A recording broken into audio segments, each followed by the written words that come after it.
So once again here at the shop, and this is what Alberto's doing. Really? I guess he has a Puerto Rican side in him. ¿Qué tú haces? It's like playing the bongos. So you have this side, this note, and this one. I think he says las congas. Las congas. I think that's what it's called, right?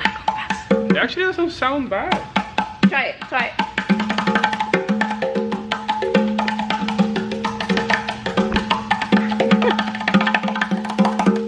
Wow. What's up guys, Alberto Big Boost here. In this video I'm going to show you of how to assemble a lot of the important parts in the 2JZ. I forgot to make an intro for this video, so that's why I'm making it now. I'm gonna be covering the torque specs, a lot of little fine details that make the build a lot nicer, and kind of things you might run into, like what do I do now kind of scenarios. So I'm explaining all those things. The video is kind of long, it's about over 20 minutes long. Here is the oil pump that came out of my engine. So this is the 2JZ GE oil pump.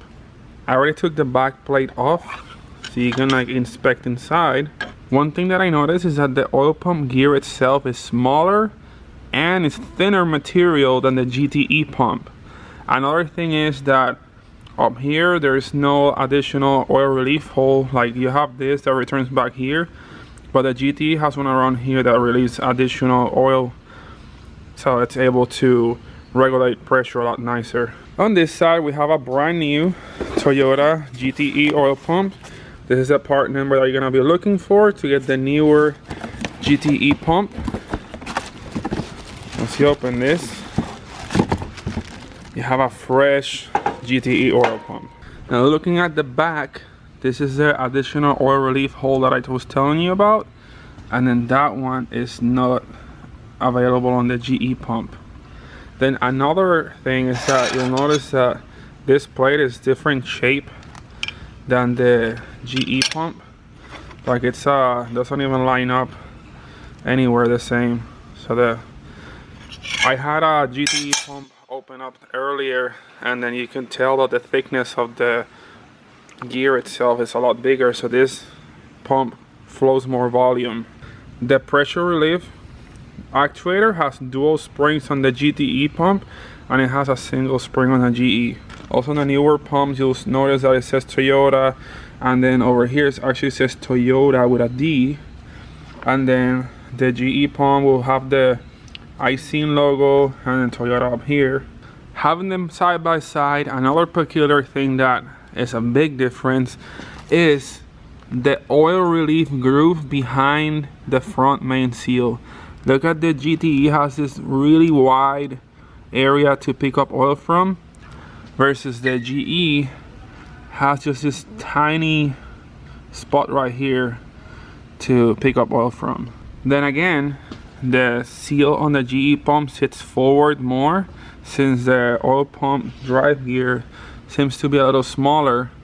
It has more material between the pump and the seal, versus on the GTE pump it only has a very thin lip.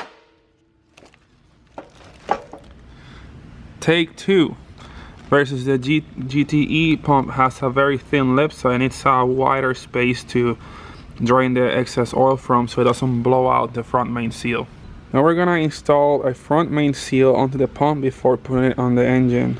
So I went ahead and put a little bit of grease on the inside part, because you don't want this seal to run dry on the crankshaft. One rule of thumb when installing the front main seal, you don't want to go any deeper than flush with the surface. So first you line it up as good as possible.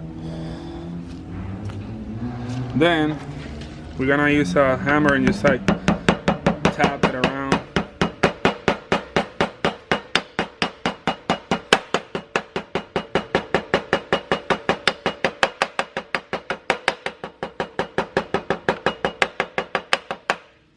Until it sits perfectly flush with the surface. Also don't tap too hard, so I'm literally grabbing the hammer like this, just like gently tapping it. You don't want to like just like hit it hard, because you're just gonna dent all this part right here and it's gonna look all ugly and stuff. Alright, shine some light over here so you can see that there is a decent gap between the front main seal and the pump. So you need that gap to be there so you can drain the excess oil between the oil pump and the oil pump gear and the front seal. Now we're getting ready to make some beads on this oil pump. I'm gonna be using some Permatex Right stuff. I like using the gray 1 minute gasket maker. This stuff is what I use on all the engines that I build, so we're gonna be using it on this as well.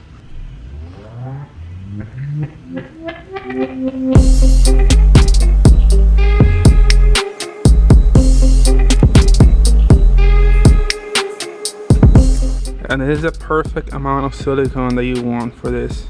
So you go right on the groove. Do not try to fill with silicone this other groove. The whole reason for the second groove is so silicone gets in there, doesn't go past it and past the O-ring into the oil pump. Next we gotta install these O-rings on the block.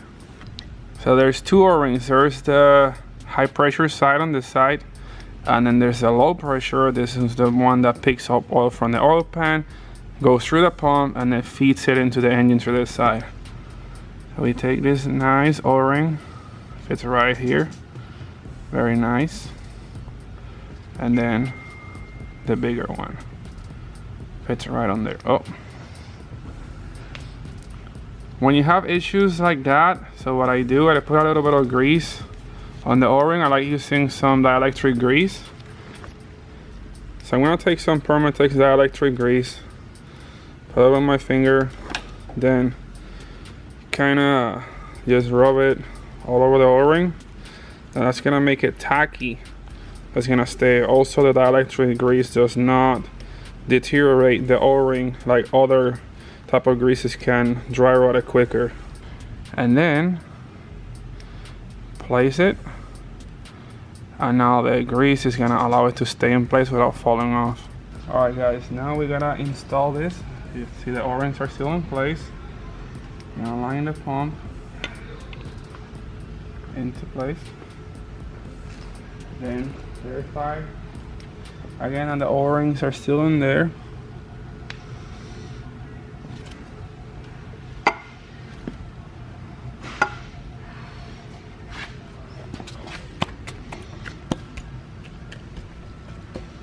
And we're in. I went ahead and took delivery of cleaning all the bolt heads, so when it's installed it looks really clean. Alright, now we're gonna install all these bolts. Just put them all snug. I try to put always the corners first.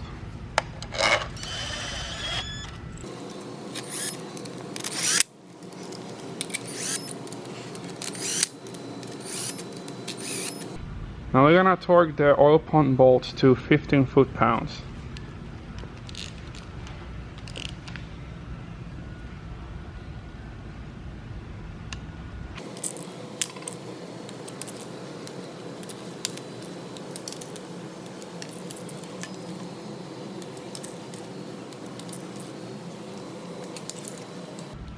Now we're done. Now I'm going to install the crank sensor. This is very simple, just literally slides in. Then it has a tiny 6mm retaining bolt.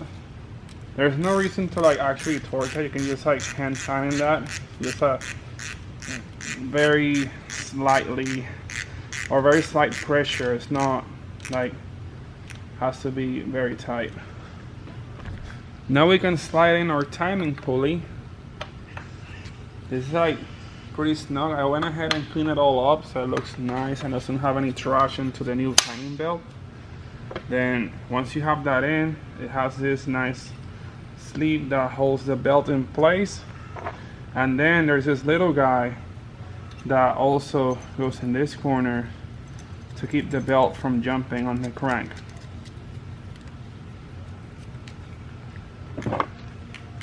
This is like the slightest pressure into this one. It doesn't go very tight at all. I also got a brand new OEM from Toyota crank bolt. So this is a part number if you want to get a new one. I highly recommend doing this. Then we have a brand new shiny bolt for this engine. put this on right there. Next down here we can install the alternator stud that goes into the far bottom left corner of the block. Then you'll see there's a Torx thread on this, or Torx head, so that's gonna be a E8 Torx bit.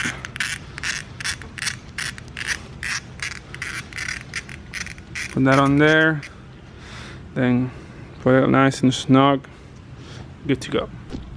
Then we're gonna install the water pump.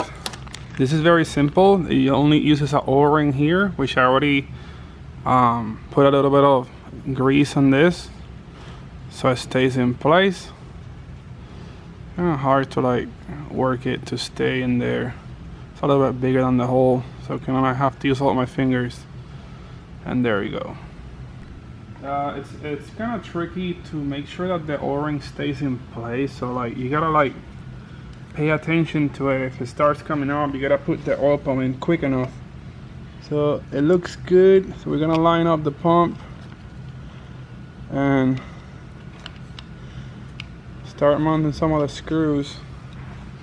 Then I can pull it out a little bit, make sure the O-ring's still in place. It's very critical that it does. And I guess it worked. Just gonna tighten this, guys. It's so nice to clean all the bolts while you're assembling the engine, so everything looks like new. The water pump bolts also go torque to 15 foot-pounds. These are all like the same type of bolts. Also at this point, make sure to install the bracket for the crank sensor plug. It goes pretty much right here. Then I still gotta clean up this thing for the water neck that goes over to the head. There's quite a difference on shade between this and the water pump. One of the parts you always wish to change on the 2J is the front lower timing cover. This thing for some reason always just absorbs the grease and just becomes all gunky. So in my magic box I got a brand new OEM front cover. So this is part number if you want to get one. It's a must-have to make sure your engine looks top-notch. Even though my front cover is far from done, but I wanna put this on here to see what it looks like. While I'm at it, I'm trying to like dress up the motor as much as I can to see what it's gonna look like. This has me super excited. I think I wanna put the BC cam gear on real quick to see what it looks like. Let's go back into the magic box and grab this guy. This is my BC cam gear, along with their nice bolt for it.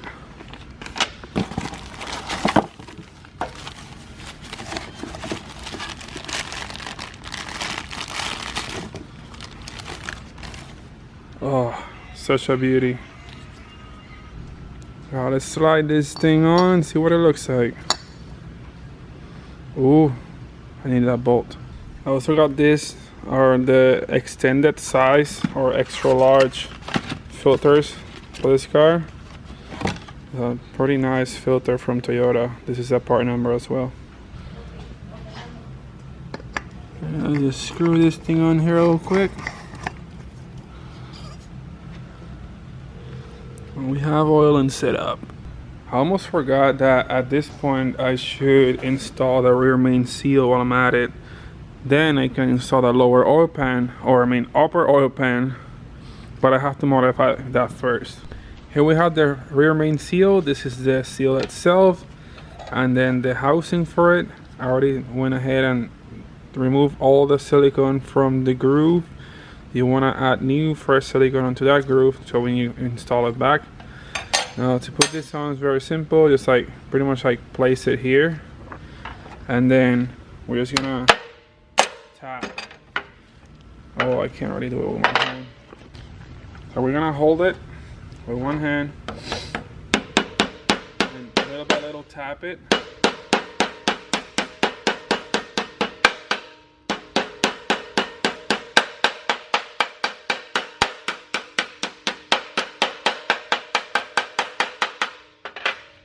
Until it's flush. Then I'm gonna add some grease to the lip That way it has lubrication between the gasket and the crankshaft.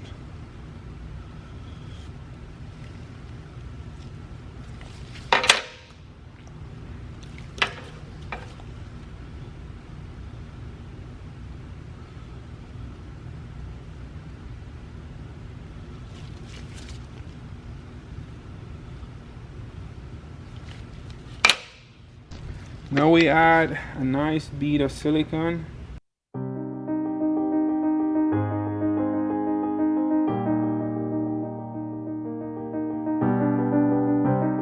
Inspect that there's no debris or old silicone on the block and it's nice and clean. Make sure the crankshaft is also free of debris before you put it on. Now you pretty much grab this gently, slide it over. You're gonna use the crankshaft itself to line it up, so you kind of like want to gently get it on the crankshaft first. Make sure the lip does not fold over, if not you're gonna have a serious leak. After that's in there, you can use the guide pin, slide all the way through until flushed and put the bolts. Once the flash is tightened, make sure to wipe off any excess silicone. The surface is flush for the next part. I'm going to be using a rear sump oil pan out of a SC300. This one has the provision for the oil return fitting, but it's not terminated. So that means I have to drill this and then use either a stock flange one, but in this case I'm just gonna weld -10 AN fitting straight to this. And we have a good hole now.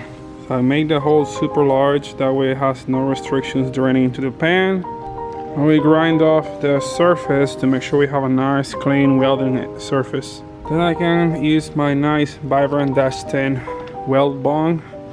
This is really nice. If you look at the back, look how nice the flow on these are. The reason I have this nice step on the surface is so this can go right in there in that step. Let's heat things up a little bit around here.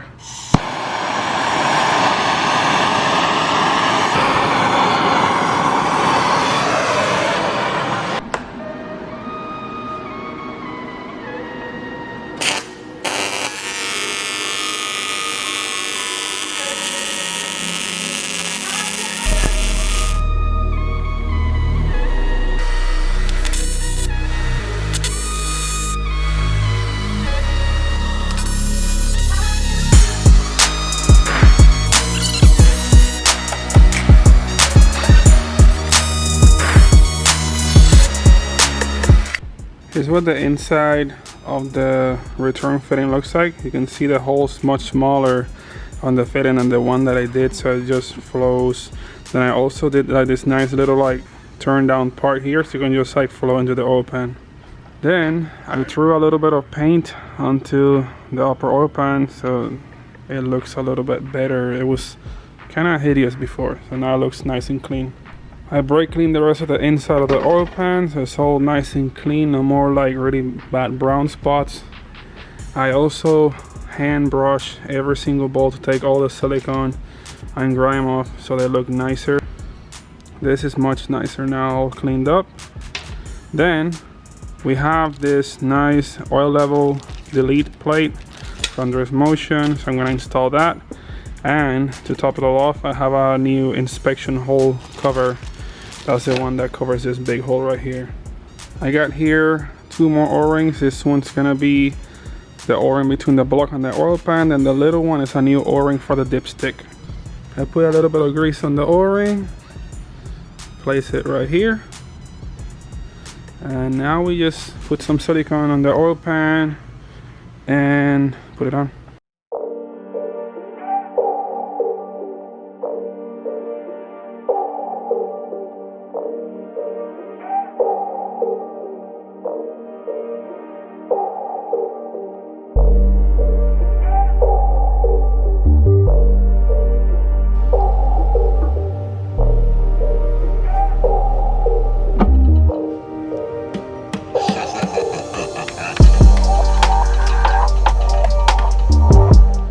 Now for the oil pan bolts, the smaller bolts are gonna go to 15 foot-pounds, and then the 14 mil head nuts or bolts are gonna go to 29 foot-pounds.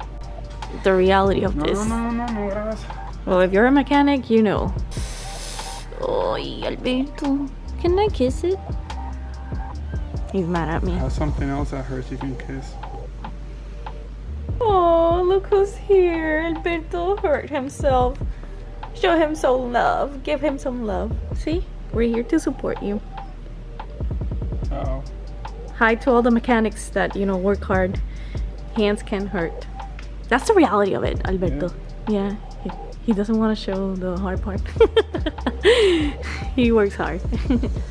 But you're gonna make this car be amazing, right? Extremely fast. Extremely fast. Okay. Look, I guess, giving you some love. Now we gotta install the oil pickup tube and the oil pan baffle. This thing is so weird on this engine. It looks dirty, yet it's completely clean at the same time. And don't forget the gasket for the oil pickup tube. Make sure your pickup tube is completely free of debris and it's completely clean before installation, of course. I saw there was a few things in the mess, so I ended up just taking the whole thing off and then also cleaning here, so now it's completely clean. The oil pan baffle and oil pickup bolts go to 78 inches of torque, but I don't have a torque wrench that allows me to do that little, so I just tighten this by hand. I pretty much know how hard it should be by doing them so many times, but if you want to torque them, the torque space is 78 inches. Before I leave for the night, I want to make sure to put this brand new cover on here. Yes. Then of course there's this piece that has to go in tonight. So that's already come with an O-ring, so there's no need for silicone. This plugs right in here, and then it has its own nice little stainless steel hardware for it. And we're back. I painted the oil pan satin black. I think it looks a lot nicer than shiny gloss black because it shows a little bit less of the imperfections on it. The gloss black, just if it's not completely smooth, it kind of looks very ugly, so satin works if your part is not very smooth. Clean out the inside as much as I could, took any gunk out that it had left or any particles. So now we just gotta add a nice bead of silicone and put it on the engine. So once again here at the shop, and this is what Alberto's doing. Really? I guess he has a Puerto Rican side in him. ¿Qué tú haces? It's like playing the bongos. So you have this side, this note, and this one. I think he says las congas. Las congas. I think that's what it's called, right? It actually doesn't sound bad. Try it, try it.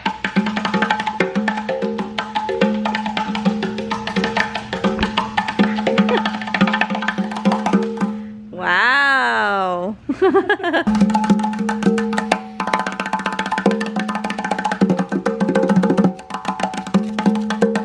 Andate.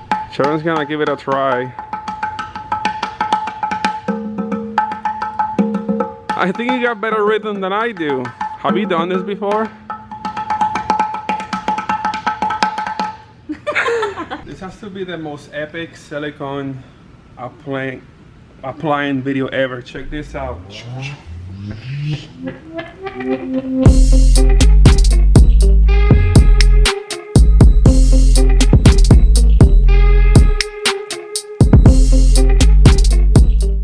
Bead is done. Another cool thing about the JC, it has two really nice studs that help you just guide it right in place, so you don't have to just play around with it. It's just tick, kind of like this. Ooh.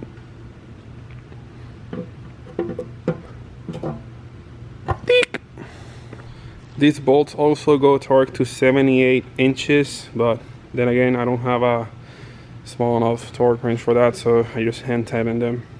I'm gonna do a little upgrade here, also some engine insurance. I'm gonna change the stock drain plug for a nice gritty magnetic drain plug. I also use a copper washer for this. I don't like the stainless steel washer that comes with it. I like copper because it crushes better and we'll have a better sealing surface with less tension than copper. So copper is like way nicer. Either that one or an aluminum washer, but I don't like a steel washer on there. Thank you guys so much for watching. Please smash that like button and subscribe for more awesome contents from yours truly, Big Boost. The build's coming out super sick. I'm super excited about how well this engine is coming along, how much detail is going into it, and I'm able to really go into step-by-step detail explaining how to build this. So a lot of you guys get encouraged about maybe getting into the 2JZ platform or even of similar engines. It's still the same process, but this is really fun. I got some really cool, awesome parts coming up next for the next video. I'm still waiting on the new buckets to arrive, so that one's gonna be probably a video after the next one, hopefully, and then we can get this engine on the car really soon.